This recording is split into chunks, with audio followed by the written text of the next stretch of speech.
రంగారెడ్డి జిల్లాలో ఫార్మాసిటీ బాధిత రైతులు ఆందోళన చేపట్టారు. ఎన్నికల సమయంలో ఇచ్చిన హామీల మేరకు భూసేకరణ రద్దు చేయాలని డిమాండ్ చేస్తూ ఎమ్మెల్యే మల్రెడ్డి రంగారెడ్డి ఇంటి వద్ద ఫార్మాసిటీ బాధిత రైతులు ధర్నా చేపట్టారు. తమ భూములకు అన్ని హక్కులు కల్పించాలని బైఠాయించారు. వెంటనే ఫార్మాసిటీ జీవోను రద్దు చేయాలని డిమాండ్ చేశారు.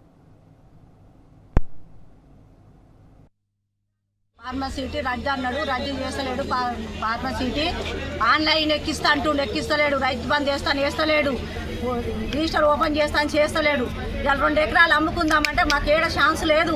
ఇవాళ నేను 3 ఎకరాల కడీలు తోట పెట్టిన ఏమైనా పంట తీస్తామంటే లేదు. లోన్లు ఇస్తలేడు. ఆన్లైన్లో ఏ పేపాలు వెళ్తలేము. మేము రోడ్ మీద బతుకులైనా రోడ్ మీద కుక్కలమైనా ఇవాళ ఈయన ఇంటికి వచ్చి అన్ని షోలో పువ్వు పెట్టి 12 మంది రాంది అన్ని మాట్లాడి ఎక్కిస్తా అంటుడు. మాకు ఇవాళ ఆన్లైన్ ఎక్కించేదాకా రిజిస్టర్ ఓపెన్ అయ్యేదాకా మేము ఇచ్చే కదలమంటే కదలం. కోదండం రెడ్డి అంటే 3 ఏళ్ళు తిరిగినా మేము ఎక్కించుకోపోయిండు, దించిండు, రద్దు మీటింగులు పెట్టిండు.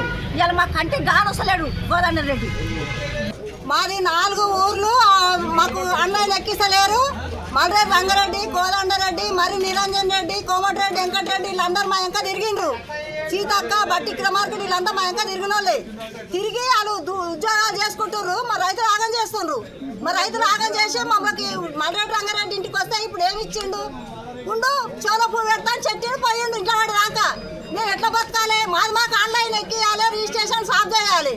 ఆన్లైన్ ఎక్కించి రిజిస్ట్రేషన్ సాఫ్ చేసినాక వీడికెళ్ళి మాత్రం మేము గదలము, మేము పోము. మమ్మల్ని ఏ శిక్ష చేసినా సరే కానీ మేము పోము. మా భూమి మాకు ఆన్లైన్